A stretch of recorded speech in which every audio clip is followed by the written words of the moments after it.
Click कर जाएगा। आज हम पढ़ रहे थे राजस्थान के प्रतीक, और राजस्थान के प्रतीक पर सबसे पहले पढ़ा राज्य वृक्ष खेजड़ी। 1983 में इसे राज्य वृक्ष का दर्जा दिया गया। इसे थार का कल्प वृक्ष कहते हैं, इसे किसान का काल मित्र कहते हैं। इसका वैज्ञानिक नाम प्रोसिपिस फिनेरेरिया है। भारतीय धर्म ग्रंथों में इसका नाम शमी है। इसकी पूजा दशहरे व कृष्ण जन्माष्टमी पर की जाती है। गोगा जी, शीतला माता, केसरिया कौर जी व लटियाल माता के थान इसके वृक्ष के नीचे होते हैं। इसकी कच्ची फलियों को सांगरी कहते हैं, तो इसकी पकी फलियों को खोखा कहते हैं। इसके फूल को मिंजर कहते हैं। उसके बाद आपने राज्य पुष्प रोहिड़ा के फूल पर पढ़ा, जिसे 1983 में राज्य पुष्प का दर्जा दिया गया, जिसका रंग केसरिया, लाल और पीले का मिश्रण होता है, जिसे हिरमिच कलर कहते हैं। ये फूल मार्च अप्रैल यानी चैत्र माह में खिलता है। और रोहिड़ा वृक्ष को रेगिस्तान का सागवान कहते हैं, मारवा टी कहते हैं, मरुशोभा कहते हैं, जिसका वैज्ञानिक नाम टिकोमेला अंडुलेटा है।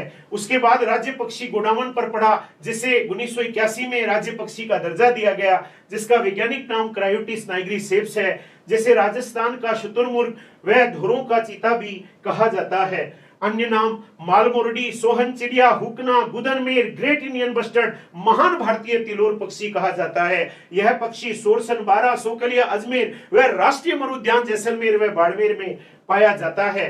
विश्व का सबसे बड़ा पक्षी है जो उड़ सकता है वह गोडावन है। इसकी मादा जमीन पर अंडे देती है। इसका प्रिय भोजन तारा मीरा है। इस पक्षी का नाम रेड डाटा बुक में दर्ज कर दिया गया है। राज्य पशु चिंकारा पड़ा, जो वन्य जीव श्रेणी में राज्य पशु है, क्योंकि राजस्थान में चिंकारा और ऊंट दो राज्य पशु हैं। वैज्ञानिक नाम गजेला गजेला है। यह छोटे हिरण जैसा होता है, जो एंटीलोप प्रजाति का होता है। राज्य पशु ऊंट पड़ा, जो पशुधन श्रेणी में है, जिसे 19 सितंबर 2014 को इसकी अधिसूचना जारी की गई। वैज्ञानिक नाम कैमेलस डेमेटेरियस है। इसे रेगिस्तान का जहाज कहते हैं। इसकी कुबड़ में वसा पाई जाती है, जिसके कारण यह लंबे समय तक बिना पानी के रह सकता है। ऊंट के बच्चे को टोल्डिया कहते हैं, ऊंट की बच्ची को टोल्डे कहते हैं, बूढ़े ऊंट को पाकड़ कहते हैं। ऊंट पालक जाति रेबारी व राइका है। ऊंटों के देवता पाबू जी को कहते हैं, तो ऊंटों की देवी अंता देवी को कहते हैं। ऊंटों का मेला पुष्कर अजमेर में लगता है, तो ऊंट महोत्सव बीकानेर का प्रसिद्ध है। राज्य नृत्य घूमर पड़ा, जिसे राज्य की आत्मा कहते हैं, लोक नृत्यों का सिरमौर कहते हैं। सबसे प्रसिद्ध लोक नृत्य है, विशेष रूप से गणगौर पर किया जाता है। उसके बाद राज्य खेल बास्केटबॉल पढ़ा, जिसमें एक टीम में 5 खिलाड़ी होते हैं। 1948 से इसकी प्रथम प्रतियोगिता राजस्थान में शुरू हुई थी। फिर आपने राज्य गीत केसरिया बालम आओ नी पधारो मारा देश पढ़ा, जो मांड शैली में गाया जाता है। रजवाड़ी गीत है, राजस्थान का प्रधान लोकगीत है और राजस्थान का सबसे प्रसिद्ध लोकगीत है, जिसमें एक महिला की विरह व्यथा का वर्णन है, जिसके पति परदेश गए हुए हैं। राजस्थान दिवस 30 मार्च को मनाया जाता है, आपने पढ़ा। उसके बाद राजस्थान स्थापना दिवस 1 नवंबर को मनाते हैं।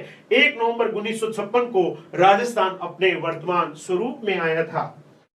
राज्य कवि सूर्यमल मिश्रण को देखा आपने। बूंदी के शासक महाराव राम सिंह के दरबारी कवि थे, जिनकी प्रसिद्ध रचनाएं वीर सतसई व वंश भास्कर थी। उसके बाद राज्य फल पड़ा, आम, जो कि फलों का राजा कहलाता है। फिर राज्य हेरिटेज खेल पोलो को देखा, जिसका प्राचीन नाम चौगान था। हाथी, घोड़े व ऊंट पर बैठकर खेला जाता है, जिसमें एक टीम में 4 खिलाड़ी होते हैं और पोलो का मक्का जयपुर को कहते हैं।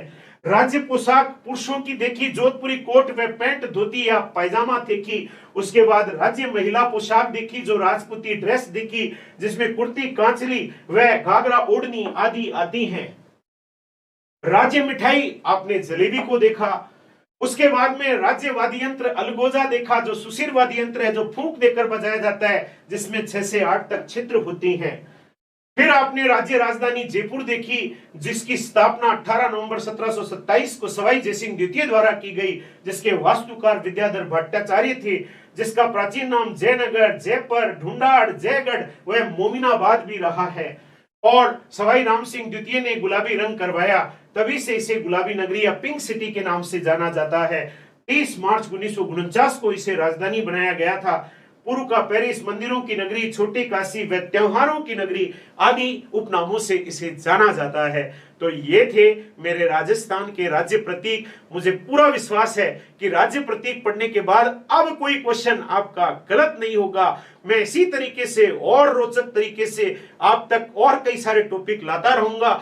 आप अपने कमेंट्स देकर मुझे बताइएगा कि किस किस टॉपिक पर आपको ऐसे पिक्चराइजेशन की जरूरत है, क्योंकि मेरा टारगेट है आप देखें भी, सुने भी और फिर अपनी मुकाम को हासिल करें। अतः और नए नए टॉपिक मैं आप तक लाता रहूंगा, पहुंचाता रहूंगा।